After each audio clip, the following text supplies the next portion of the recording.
¿Qué tal amigos? ¿Cómo les va? Un placer inmenso reencontrarnos en esta nueva semana de labores. Hoy estamos ya lunes 29 de junio del 2026. A nivel de todo el país, el día de ayer se registraron este ejercicio democrático de las primarias.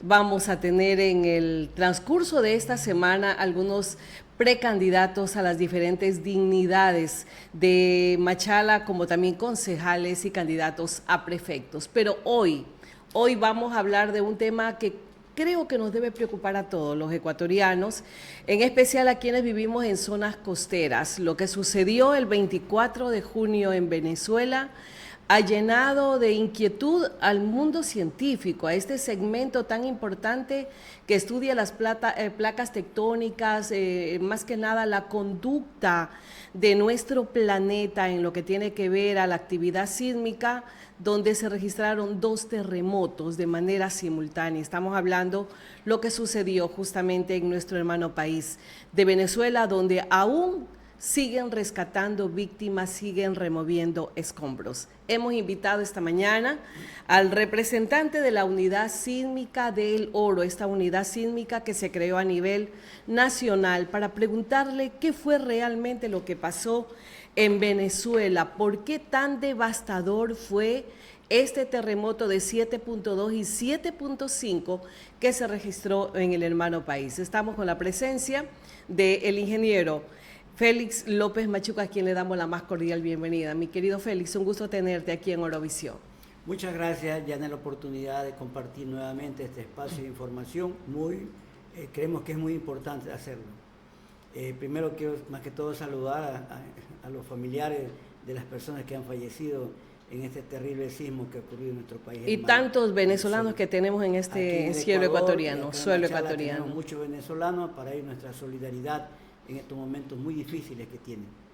Coméntenos, ¿qué fue lo que pasó? Bueno, ¿Cómo ese registro de 2 terremotos continuos? Bueno, lo que acaba de manifestar, Yane, es importante que la comunidad, muy entretenida en temas de fútbol, en temas políticos, hablar la importancia que consiste en conocer qué es lo que está ocurriendo en el mundo entero. Tú lo has dicho, el miércoles 24 de junio, cuando eran las 6 de la tarde, 2 sismos, uno distanciado de otro de apenas 39 segundos. Se produce en una falla histórica en el norte de nuestro hermano país de Venezuela, la falla de El Boconó, conjuntamente con la falla de San Sebastián, y el Pilar, que es una falla histórica geológica de Venezuela, cuya extensión es de más de 500 kilómetros. Es una falla que se ha mantenido y que luego de 136 años vuelve nuevamente y golpea en la misma zona con una intensidad de sismo que se produjo en aquel tiempo aproximadamente 7.6. ¿Qué es lo importante destacar en esta magnitud? Porque ¿qué relación tendría este hermano país, las condiciones del sismo, con nuestra provincia y con nuestro país Ecuador, que también está en la misma similitud de problemas de esa categoría? Y más aún, ¿qué es lo que está pasando en un país hermano como Chile, donde se producen permanentes sismos de gran magnitud y la falla de sus construcciones no es tan grande como lo que ocurrió en Venezuela? De eso la ciencia se está encargando justamente de preguntarse qué es lo que ocurrió, y nosotros desde la ingeniería sísmica, desde la Sociedad Ecuatoriana de Ingeniería Sísmica, también emprender en una campaña en la comunidad de ver esos grandes ejemplos que ocurren y que ya lo tuvimos en sismos nuestros, que ya hemos tenido sismos históricos aquí en el Ecuador, pensar que eso podría ocurrir acá en nuestra zona. ¿Hay otras experiencias de de terremotos así continuos en la región? En 1940. De lo que sucedió en Venezuela. Bueno, allá también estamos hablando de exactamente de 132 años, justamente los últimos, en 1967, ahí mismo, la misma ocurrencia.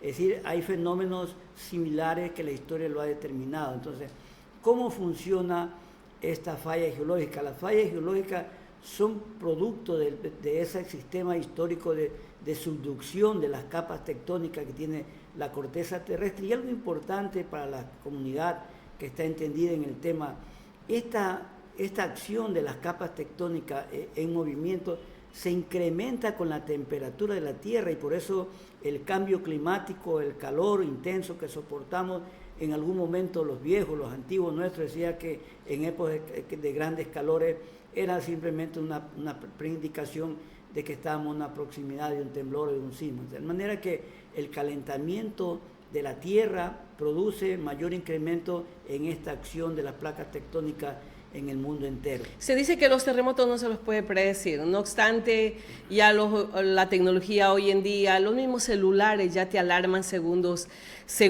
antes. Con todo estos inventos científicos, con todos estos descubrimientos, estos avances, es imposible hasta la fecha, hasta el momento, poder indicar cuando llega un sismo, sí, pero saber la magnitud de que si es un simple temblor o se convierte en un terremoto. Aún no tenemos esos resultados en la investigación para saber y poder prevenir y que la gente tome medidas de precaución, de cuidado, de quedarse en un solo lugar. Todavía no tenemos esos avances científicos. Mire, hay Félix. algo lógico y sencillo de entender la población. O sea, los sismos se repiten cada determinado tiempo, no lo podemos detener.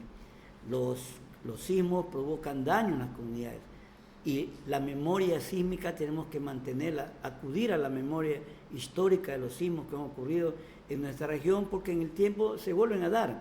Lo que nosotros no mantenemos es una cultura de prevención, que significa sobre estos grandes fenómenos naturales que ocurren, estar prevenido. Y en esta cultura de prevención nosotros atacamos directamente a la falta de gestión pública, porque el ciudadano común, si usted le pregunta el último sismo cuándo ocurrió, seguramente no va a tener respuesta, porque nosotros vivimos el día a día y no estamos observando que vivimos en un espacio dinámico de la tierra y que por lo tanto las construcciones que nosotros realizamos, que el hombre realiza, genera vulnerabilidad en nuestras ciudades, y nosotros estamos creando las mismas situaciones de los daños que viven otros países como el hermano país de Venezuela. Pero aquí vale la pena destacar algo, Yane.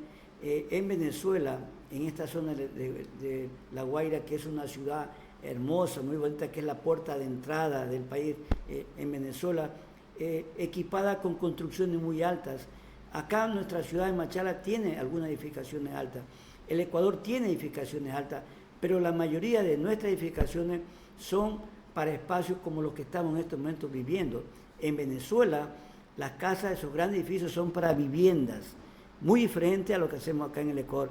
Ese probablemente sea uno de los grandes detalles de este terremoto que está viviendo allá en Venezuela. Esas grandes construcciones de edificios tenían personas que vivían en esas condiciones, y el sismo que se produce por la fuerza del sismo, por la profundidad del foco sísmico, que es la distancia, que hay una distancia entre donde se produce el sismo y a la superficie donde llega finalmente a nuestra estructura. Esa distancia de 10 kilómetros y un poco más convierte estos sismos superficiales en arma letal para las construcciones que adolecen lamentablemente de buenos criterios de diseño. Es decir, que no solamente fue la fuerza del terremoto, sino que lamentablemente las estructuras de las edificaciones puede ser el gran problema de lo que es tan devastador de lo que ha pasado en Venezuela. Este ejemplo que estamos viviendo nosotros es que es una lección para la gente que se dedica al estudio. Pero está confirmado eso, Félix, te hago esta pregunta, ¿está confirmado que esas estructuras no estuvieron hechas para eventos sísmicos como el que se han registrado? De las condiciones de las estructuras, el desplome de estos edificios, convierte a esa teoría de que estos sistemas estructurales que se aplican en Venezuela, que tienen una norma de construcción aprobada exactamente hace 7 años, es decir, tienen normas también muy buenas allá en este país, y sin embargo también Chile tiene normas similares y no se producen los mismos desplomes de edificios. Entonces, son los sistemas estructurales que se aplican en uno u otro país, la observación, ese gran control de proyectos y grandes edificaciones desde los órganos municipales, porque ahí radica probablemente la vulnerabilidad, porque el momento que realiza una construcción de más allá de 5 pisos, está generando vulnerabilidad en el momento que no se corresponde a un buen diseño, que no se construyen suelos aptos para esos edificios. Aquí mismo en Machala tenemos suelos blandos, tenemos suelos débiles, sin embargo estamos generando estructuras de mucha altura, y también nos debemos preguntar, nosotros probablemente estamos construyendo vulnerabilidad en nuestras ciudades. Venezuela nos está mostrando al mundo entero que el desplome de los edificios, que el sistema estructural de esas construcciones que probablemente fueron realizadas antes de la norma vigente en Venezuela, estoy seguro que a lo mejor tendremos alguna respuesta, y más que todo el uso de los edificios altos en Venezuela, que difiere al uso de los edificios nuestros en el Ecuador, y particularmente hablo de Machala, porque los grandes edificios de la ciudad de Machala no los vemos nosotros como edificios para viviendas. Estimado Félix, te hago esta pregunta porque habíamos escuchado a algunos investigadores científicos de que hablaban que, o sea, lo que generó, la potencia que generó estos dos movimientos telúricos, la edificación mejor estructurada, antisísmica, con la mejor tecnología, no podía quedarse en pie por los movimientos que tuvo ese terremoto, tanto el 7.2 y el 7.5. Ecuador puede tener una situación similar, Félix. ¿Qué es lo que dice los estudios? ¿Qué es lo que dice la ciencia? Miren, en el Ecuador, nuestro país, ha tenido sismos fuertes. Lo tuvimos hace exactamente 10 años, en el 2016. El de Pedernales, lo tuvimos, ¿no?, hace 3 años, en el 2023. En el 70 tuvimos, esos son los 3 sismos fuertes que ha tenido nuestra región, y fundamentalmente para los de mayor edad. En Ambato ya hubo un sismo que ya data de mucho tiempo mucho mayor, en 1949, que destruyó una ciudad entera en Ambato. Nosotros tenemos sismos históricos, tenemos como para repensar, y tenemos mucho más antiguo de pensar que estos sismos probablemente ataquen a nuestras comunidades. Porque también estamos ubicados en el cinturón de fuego. El cinturón, ¿no?, de fuego cubre toda nuestra región sur. Nosotros estamos muy conscientes de que nuestra América del Sur está totalmente ligada a la actividad sísmica en gran escala que tiene el mundo entero. Nosotros estamos en una costa que es una situación de los sismos más fuertes ya que ocurren en el mundo, son los de subducción. Esos son los sismos que provocan mayor daño. Y estos sismos, como que el ocurrido, que es producto de una falla geológica, evidentemente que son sumamente fuertes, pero estos son parte de una contextura global que hace que las placas tectónicas generen estos grandes terremotos y que producen fallas, y esas fallas también producen otros terremotos, de tal manera que es necesario en estos momentos ya que el mundo entero... ¿Qué hemos aprendido nosotros los ecuatorianos con las experiencias ya vividas, con lo que pasó en Pedernales, con el último sismo fuerte que tuvimos también? ¿Qué se ha aprendido? Y no solamente... te pregunto como ciudadano, aparte del miedo, del terror que hay cuando hay un movimiento telúrico, ¿realmente nuestras autoridades están trabajando para prevención? ¿Se está cuidando que esas estructuras, esas nuevas edificaciones tengan con todas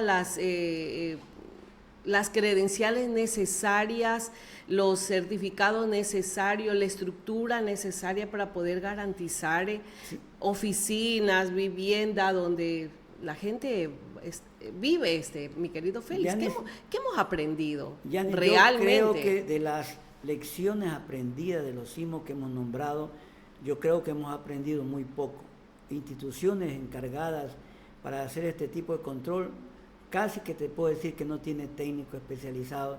Hablemos de la provincia del Oro. Claro, yo estuve buscando un geólogo acá en la provincia del Oro, y lamentablemente no tenemos geólogos. Nosotros tenemos la responsabilidad como Sociedad Ecuatoriana de Ingeniería Sísmica, que fue una iniciativa que la planteamos desde mi calidad de ingeniero civil de la provincia del Oro, que fuimos a Pedernales, que estuvimos en Puerto Viejo, y nos decidimos preparar un grupo de profesionales con esa capacidad de poder apoyar a la población, pero fundamentalmente ya aquí lo que está pasando es un trabajo articulado de instituciones públicas, de instituciones privadas, de tal manera que implementen en la ciudad, en la provincia, la cultura necesaria de prevención. Si nosotros no aplicamos sobre el conocimiento de los fenómenos naturales, que no son cosas del otro mundo, son repetitivos, que se repiten a lo largo de la historia, si nosotros no actuamos en prevención o no equipamos nuestras ciudades, porque fíjese usted lo que pasó en el último terremoto que estamos comentando del miércoles 24. funcionaron la tecnología, nuestros celulares funcionaron con la aplicación y ellos tuvieron tiempo para que el ciudadano que está en esa sintonía con la tecnología pudiera advertirse que se estaba llegando un sismo que le dio la oportunidad a muchas familias de salir de sus casas, de sus viviendas, de sus edificios. Nosotros en la provincia del Oro tenemos que implementar, tenemos que tener en esos celulares que nos sirven para estar conectados todo el mundo en el chisme, en la política, en el deporte, habilitarlo y tener nosotros esa misma capacidad que tenemos a nuestra disposición, utilizarla en estos momentos oportunos que son necesarios y son temas de segundos. Bueno, ya lo comentábamos de la experiencia que hemos conversado con algunos colegas. Me dice, fíjate que cuando un sismo se produce a 100 kilómetros de distancia, cuando el foco sísmico está a 100 kilómetros de distancia, nosotros tenemos aproximadamente 10 segundos para actuar, para poder intervenir. Entonces, las aplicaciones que ahora tenemos en el celular pueden inmediatamente activarse y usted tiene la posibilidad de poder salir de una u otra manera sin daño en la parte personal. No así la edificación, que esa tendrá que soportar y responder a esa inspección que le hace el sismo, porque los mejores inspectores estructurales de las edificaciones que ayer, que hoy, las siguientes que se harán, son los terremotos. Ellos deciden finalmente qué estructura estuvo bien realizada, bien calculada y un buen lugar construido. Eso y las edificaciones modernas se están construyendo justamente son antisísmicas, con todos esos, ¿qué te puedo decir? Controlado, ¿hay algún certificado? El municipio, hablemos de los municipios, ¿pueden hacer ese tipo de control? ¿Tienen el personal necesario para eso o especializado para poder medir un plano de una construcción? ¿Cómo estamos realmente hoy en día, estimado Félix? ¿Existe o no? Mire, la norma ecuatoriana de construcción, que es la norma general para todo el país, establece que en poblaciones superiores a 100.000 personas, se hagan estudios de microzonificación. Sobre esa base, sobre ese estudio, se determina qué área es apta para determinada edificación. Machala, como otra ciudad del país, similar a la población de Machala, no cuentan con estudios de microzonificación. Significa que algo elemental, algo que es necesario, o sea, no existe. Y no lo tenemos. Ya. Pero sin embargo, otras ciudades costeras como Manta, como Puerto Viejo ya, como Esmeralda igual, como Guayaquil y otras ciudades costeras tienen esos estudios de microzonificación, que es la herramienta básica para la planificación urbana. Yo que vivo en el sur de Machala, Llanes, yo vivo en una de las avenidas principales, en la circunvalación sur, en una ciudadela caracterizada por una sola planta, lo conoces tú en el sur, la Alcides Pesante, pero que de un tiempo al otro se ha construido una edificación de 5 pisos, que significa es como que una palmera hayamos sembrado gigante en medio de un pasto. Y yo digo, ¿cómo es posible que tengamos nosotros esa actitud del municipio, estoy hablando, de poder aprobar un proyecto que probablemente no coincide con las características del suelo? Machala tiene su zona vulnerable por condición de suelo. ¿Hay algún estudio de lo que usted está diciendo, que son zonas vulnerables? ¿Hay algún mapeo donde se dice, aquí no pueden haber casas más de 2 pisos, o villas, o edificaciones? ¿Existe algún estudio? Nuestra ciudad de Machala está sentada históricamente en la ciudad.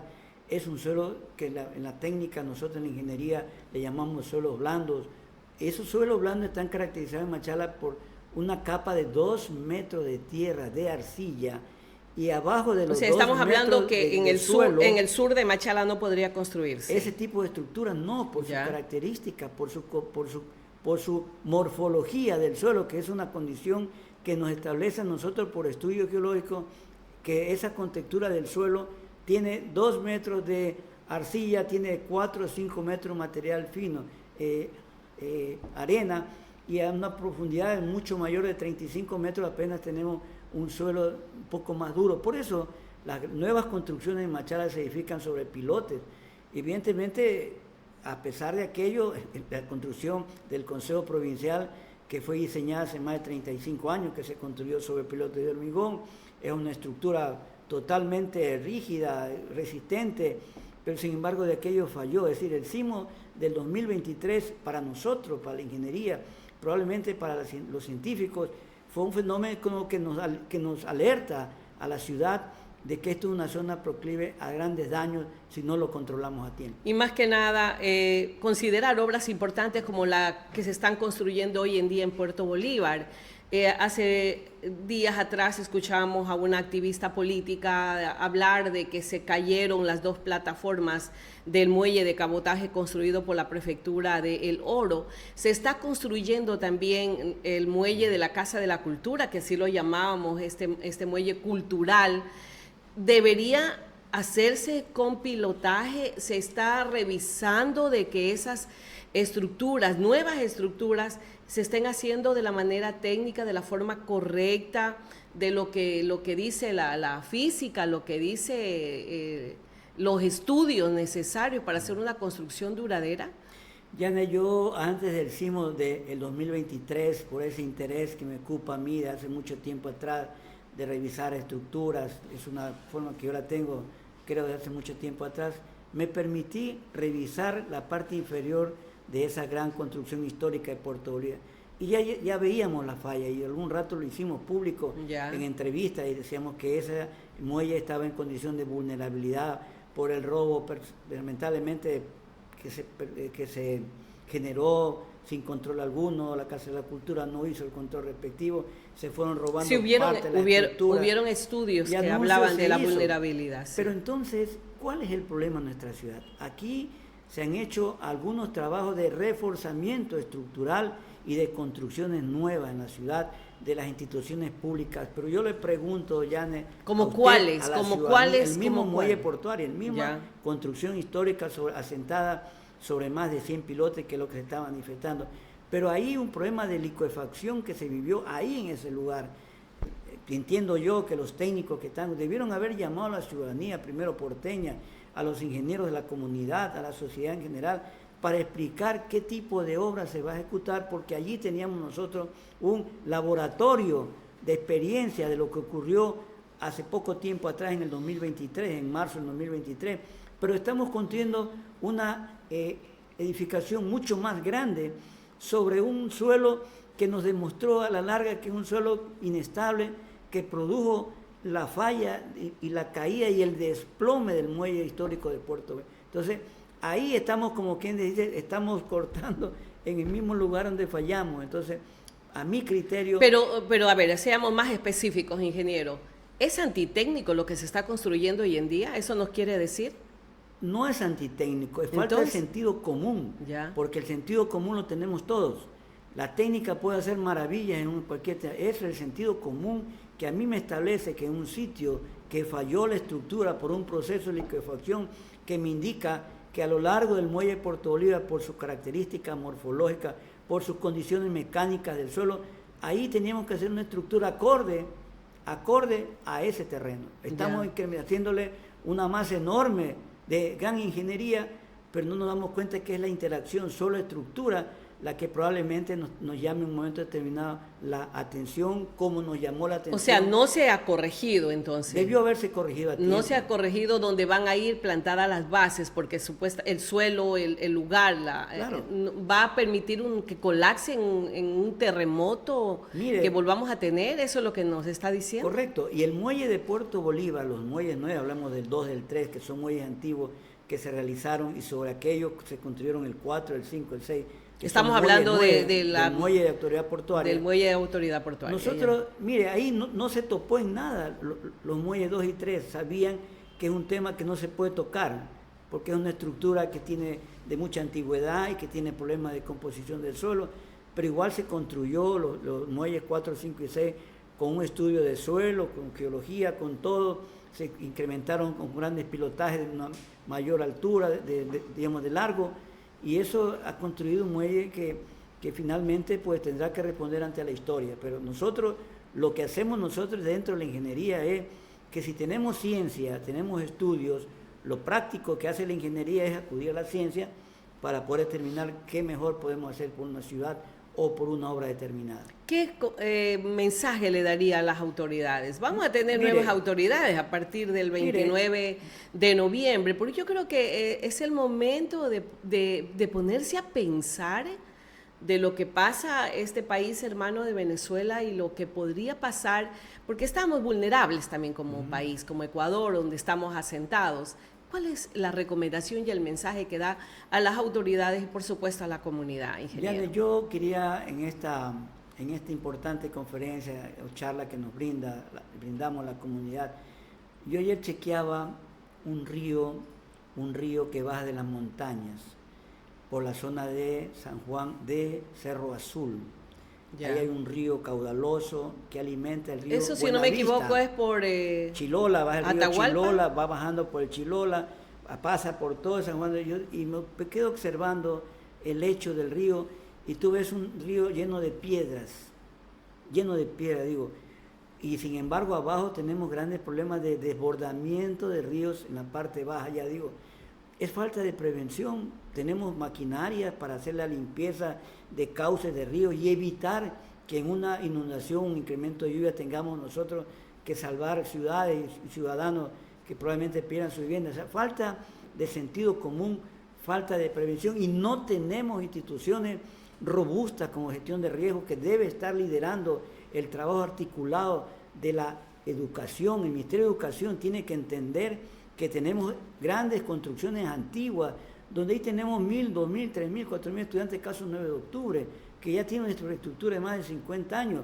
Es decir, tenemos condiciones vulnerables en la ciudad. El mismo señor alcalde, concejales, técnicos del municipio de Machala, tienen que hacer un control mesurado del estado de salud de las edificaciones de la ciudad, y estoy hablando de los hospitales, estoy hablando de los edificios comerciales, de los nuevos, inclusive hasta el centro comercial de La Piazza, como el shopping, que son centros de concentración masiva, de tal manera que nosotros tenemos grandes características de vulnerabilidad, y la vulnerabilidad ya no es generada por el fenómeno, por el sismo, por la lluvia.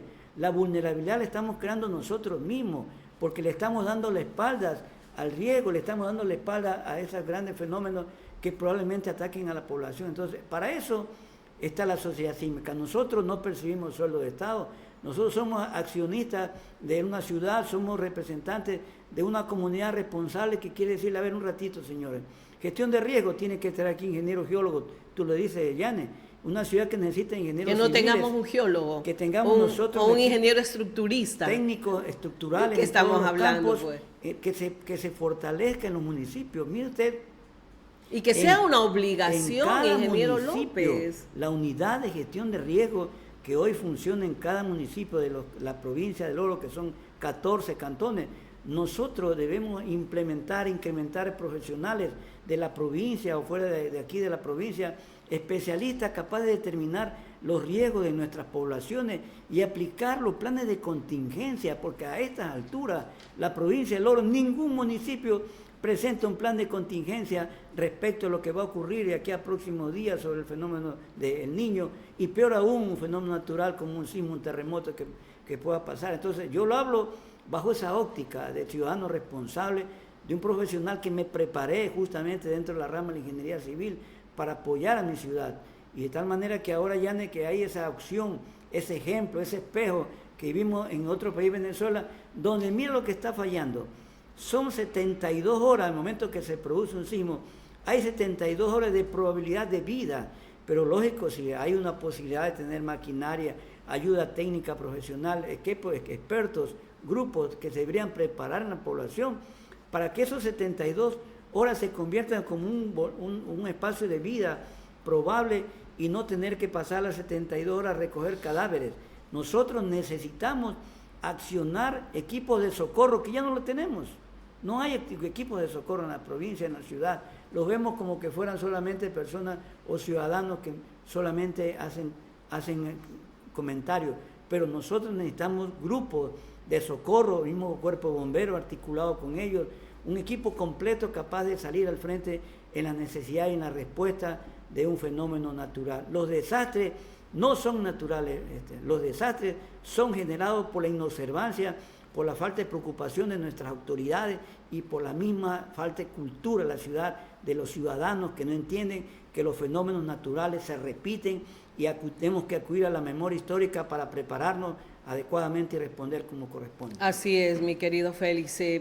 Antes de irnos, veíamos un análisis que hacía justamente en un podcast un periodista, donde, si bien es cierto, son 72 horas que tienes para salvar esas vidas, que esa gente que está bajo los escombros.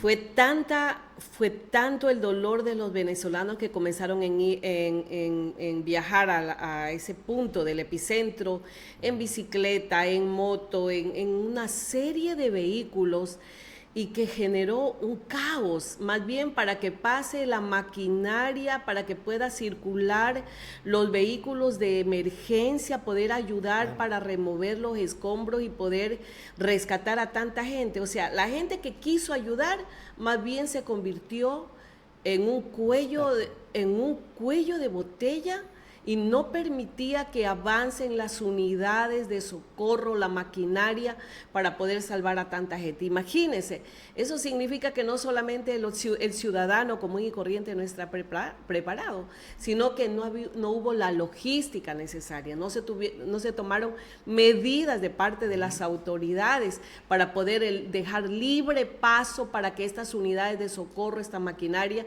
pueda llegar al punto del epicentro. Entonces, mire lo grave que es la situación cuando no se está preparado para un evento de esta naturaleza. Félix, yo creo que tenemos muchísimo que hablar, Yane, de este tema. Como conclusión, Yane, siga, de esta importante y valiosa entrevista, Yane.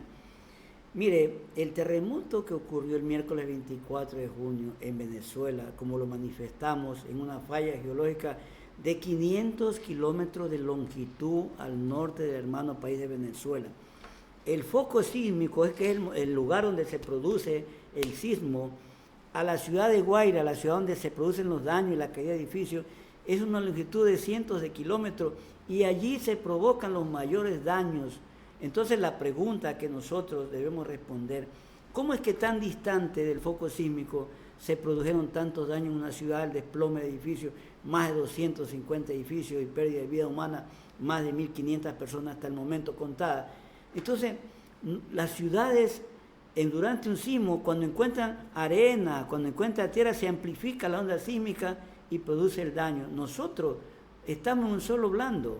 Posiblemente, cuando el sismo el 2023 de marzo, embalado a una distancia más o menos de 50, 60 kilómetros, la profundidad fue de 60 kilómetros. El de Venezuela fue a 10 kilómetros de profundidad. La distancia del foco sísmico a la superficie de Venezuela de 10 kilómetros es desastroso. Nosotros creemos que las lecciones aprendidas es de que los suelos nuestros, siendo blandos, se amplifica cualquier sismo, se hace más grande y produce mayor daño. No estamos en solo, no es roca sobre la ciudad que se sienta Machala ni la costa del Ecuador. Hay que pensar Estamos bien. hablando en suelos sumamente blandos y eso hace que edificios enormes, turísticos para vivienda, se construyan al filo del peligro y eso que hace realmente generar vulnerabilidad. Hay que bajar la vulnerabilidad, hay que reducir la vulnerabilidad, hay que agrupar las instituciones, trabajar en un solo sentido y bajo un liderazgo de una persona, una autoridad, un ciudadano, un profesional que quiera asumir esa responsabilidad. Muchísimas gracias al ingeniero Félix López, nuestro invitado de esta mañana de la Unidad Sísmica de El Oro, haciendo un análisis y también poniendo el dedo en la llaga de la necesidad urgente de trabajar en prevención y poder tener ese mapa de vulnerabilidad y poder trabajar desde los municipios y por supuesto con el apoyo también de la comunidad.